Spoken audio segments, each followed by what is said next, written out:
Testing, testing. Is this thing on?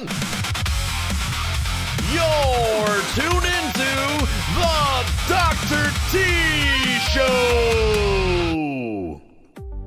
You may or may not know this by now, but MUSE is my absolute favorite band of all time, along with Kara's. Which is why, since my last MUSE album review of Will of the People in 2022, in where I struggled reviewing against my fan bias. So, I've doubled up the bias and invited Kara to join me and help me with the hard work that is reviewing the latest from MUSE, the WOW signal. Kara, what does the WOW signal even mean? Back in the 1970s, there was a scientist, I believe in Ohio, somewhere in the States, and he got a reading about something in outer space that was very abnormal, which hence why he wrote down WOW on the sheet that he had laid out, which I can't even get in depth about, but it was to indicate that there was definitely something out there in terms of life, and that has never been foreseen before. And with MUSE, why this fits the bill so much with them is that Matt Bellamy has always been so fixated with things in outer space and what the universe has laid out by design, hence Unravelling. And so this album signifies a lot because he went through a lot of changes in his personal life, and he's just wondering like what's in store out there for him, because he's very much he's spiritual, but he's also someone who believes that like whatever's out there is there by design, and the fear of the unknown is what really encompasses what is in outer space. So Well, that encompasses a lot. And if you weren't aware, MUSE is a three-piece English rock band that formed in 1994. The band consists of who Kara's talking about here: Matt Bellamy on lead vocals, guitar and keys, Chris Wolstenholme on bass guitar and backing vocals, and Dominic Howard on drums. They released their debut album Showbiz in 1999, and now 27 years later, we have the WOW signal. Their 10th studio album, exploring themes, as Kara mentioned, of cosmic mystery and the possibility of contact with something far greater than ourselves. Influenced, as he also mentioned, by the split of Bellamy and his wife Elle Evans, it has 6 singles: Unravelling, Be With You, Cryogen, Hexagons, Night Shift Superstar, and Hush. Yeah, I now hearing it as a consistent progressive concept album, I actually appreciate these songs so much more. So much that it's like it feels like the most progressive, at least modern progressive rock album ever that they've ever produced.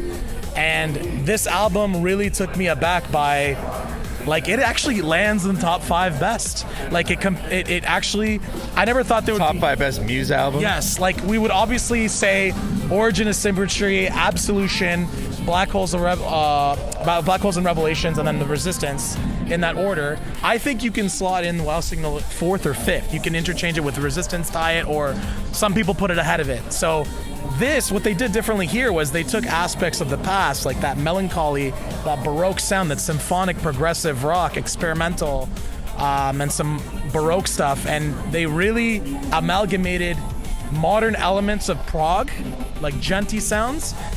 They have breakdowns now. You hear metal breakdowns. That's something we only ever would have heard live, improvisationally between songs, and that's a big deal with the younger generation, because the younger generation loves the fusion of metal, new metal particularly, and EDM, and that's exactly what they executed here with the help of a guy named Dan Lancaster.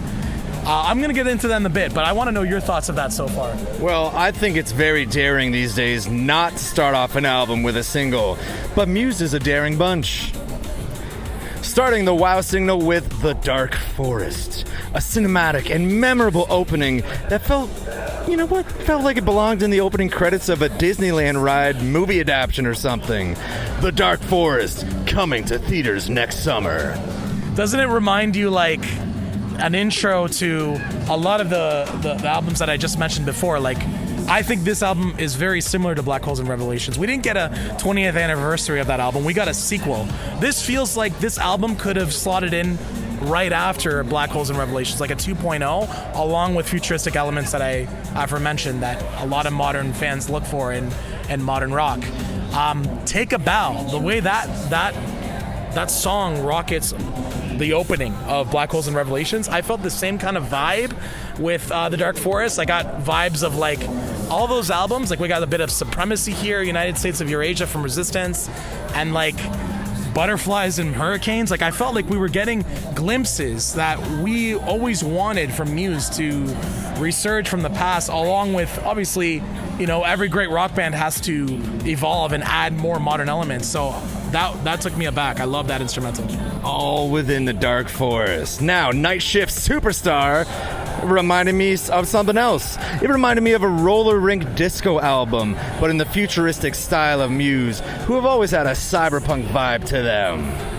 Yeah, you nailed it on the head. That's exactly how I would describe it, especially within the simulation theory era, maybe a bit of Will of the People, drones, AI takeover. Definitely that. Obviously, they still wanted to keep whatever trajectory they were going with that without the influence of Dan Lancaster on that as much.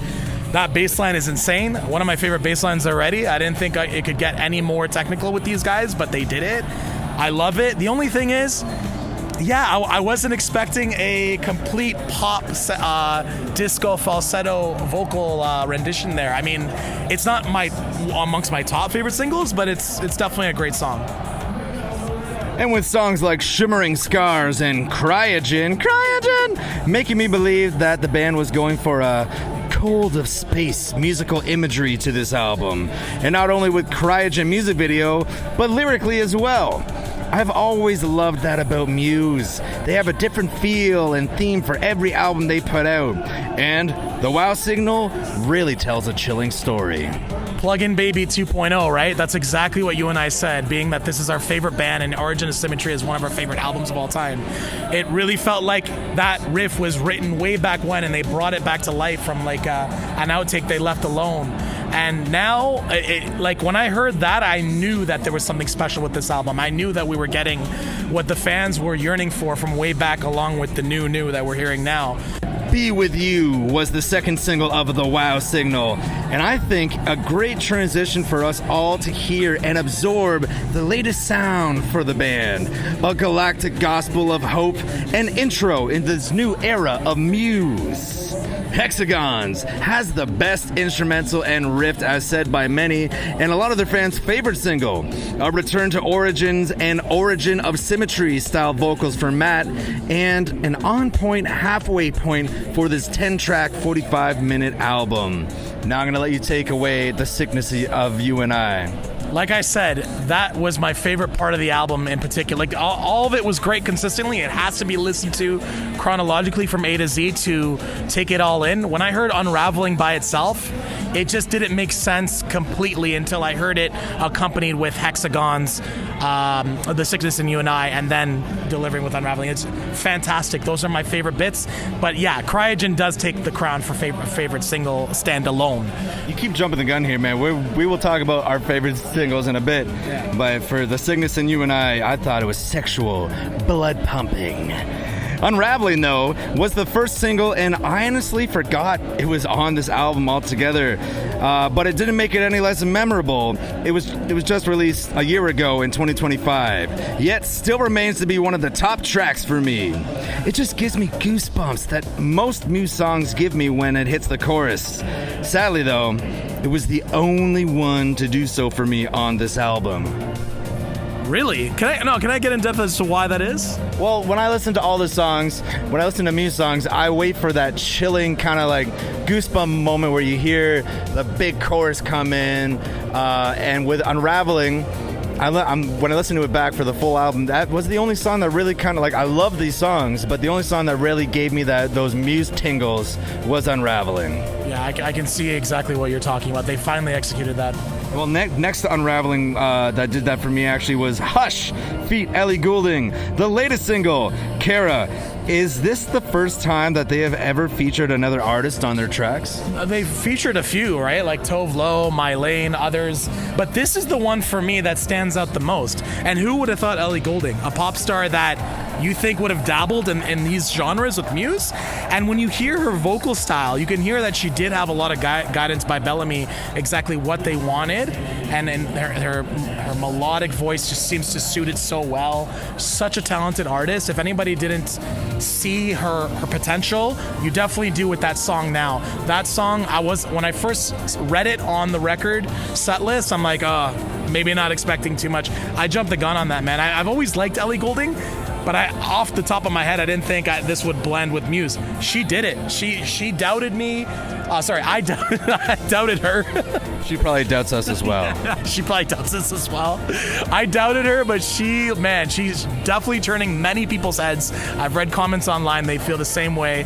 I hope that she actually gets a double feature after this one. Me too. And then it all wraps up with Space Debris, a softer lullaby to rockabye us off into the void of waiting for the next Muse album to release. My top 3 tracks from the WoW Signal were Cryogen, Be With You, and Sickness in You&I. Top 4. Okay, top 4. Unraveling. Top 5. Hush. Come on, this is Muse we're talking about here. Of course. I wouldn't just have 3 fave songs. Kara, what were your top 3 songs if you can narrow it down to 3? Like I said, the trifecta of Hexagons, The Sickness in You&I, and Unraveling just blended so well together.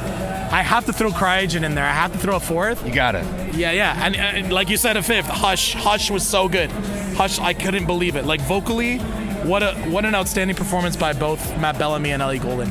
I want to see that live. I hope that she somehow manages to get on tour with them. We're fortunate that this is the first time in a long time where Muse are coming to Toronto early. They're coming here at RBC Amphitheater.